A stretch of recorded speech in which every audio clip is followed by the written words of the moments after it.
Meditations के कई प्रकार हैं। हाँ। वो आप भी बखूबी जानते हाँ। हैं, कई इसके तरीके हैं।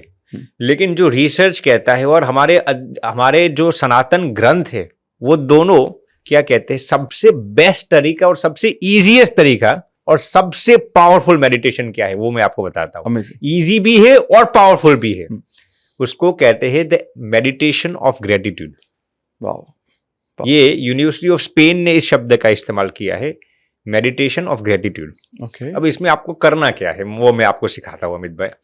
देखिए, जब जो इंट्रोडक्टरी फेज में होते हैं ना लोग, तो मेडिटेशन करने से उनका मन नहीं लगता। हाँ। तो ये जो ग्रेटिट्यूड का जो मेडिटेशन है वो हर एक इंसान 7-8 साल की उम्र से शुरू कर सकता है। उसमें करना क्या है, आपको भगवान ने या फिर यूनिवर्स को, आप जिसको मानते हैं, भगवान ने आपको जो कुछ भी दिया है ना, हाँ, उसको हर दिन आपको 5 से 10 मिनट के लिए थैंक यू कहना है। अमेजिंग, वाह, बहुत सुंदर। 5 से 10 मिनट के लिए। और ये आप मॉर्निंग में भी कर सकते हैं, इवनिंग में भी कर सकते हैं, कोई भी समय पर कर सकते हैं। अब ये तो मैंने आपको इंट्रोडक्टरी फेज बताया, इसके कई लेवल से ग्रेटिट्यूड।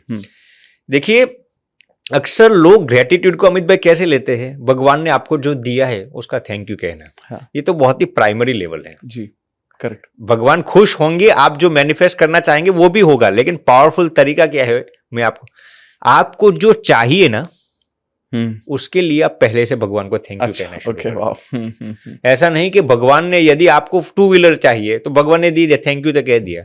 आपको जो चाहिए ना वो पहले से ही आप भगवान को दिल से, एडवांस में थैंक यू बोलो, एडवांस में दिल से। ऐसा नहीं कि ये हो जाएगा तब मैं थैंक यू कहूंगा, या फिर थैंक यू कहते कहते भी कभी कभार हमारे दिमाग में ये डाउट होता है, ये संकल्प सिद्ध होगा या नहीं। आप 100% भगवान को दिल से थैंक यू कहना शुरू कर दो, आपको जो चाहिए वो मैनिफेस्ट हो ही जाएगा। ये गारंटेड रिजल्ट है। अब इससे भी आगे मैं आपको अमित भाई बताता हूं। देखिए, अक्सर लोग, ये ओपरा विनफ्रे का स्टेटमेंट है, मेरा नहीं है, gratitude is most powerful when even in difficult times you can thank God. तो मान लीजिए मेरे जीवन में अभी परेशानियां चलती है, दिक्कतें चलती है, किल्लतें चलती है, सफलता नहीं मिलती, या फिर लोग मेरे खिलाफ कुछ बोल रहे हैं, या फिर लोग मेरे पर गलत दोषारोपण करते हैं, ये तो ऐसा करता है, ये ऐसा करते हैं। ऐसे विकट समय में भी यदि आप भगवान को दिल से थैंक यू कह सकते हैं ना, दिल से, इस दुनिया की कोई भी ताकत आपको जो चाहिए ना वो सिद्ध करने से रोक नहीं पाएगी। अब इस पर मैं आपको कर्मा पर भी थोड़ा इसमें ले जाना चाहूंगा। अब आपने जो प्रश्न पूछा है वो मुझे याद है। हाँ जी, इसका उत्तर मैं इसी में दे दूंगा। देखिए, हमारे सनातन स्क्रिप्चर्स में लिखा है कि आपने किए हुए कर्मों को आपको भुगतना ही पड़ता है। हाँ, राइट, बिल्कुल। ये सब सुना है हमने कि भाई आप टिट फॉर टैट, आपने जो अच्छे बुरे कर्म किए उसका फल आपको भुगतना ही पड़ेगा। बिल्कुल सही। लेकिन कृतज्ञता, जिसको हम ग्रेटिट्यूड कहते हैं, इसके अंदर ऐसी ताकत है, आपके खराब कर्मों को भी नष्ट कर सकता है। वाह वाह वाह। तो ये मैं कहना चाहूंगा कि आप अपने जीवन को, आप कोई भी सेक्टर से हो, स्पिरिचुअलिटी सेक्टर से हो या फिर कोई भी जेंडर के हो, आप ग्रेटिट्यूड को दिल से अपने जीवन में इंकॉर्पोरेट कर लीजिए। ग्रेटिट्यूड के मेडिटेशन को अपने जीवन में इंकॉर्पोरेट कर लीजिए। आप इस दुनिया की कोई भी ताकत आपको सफल होने से रोक नहीं पाएगी।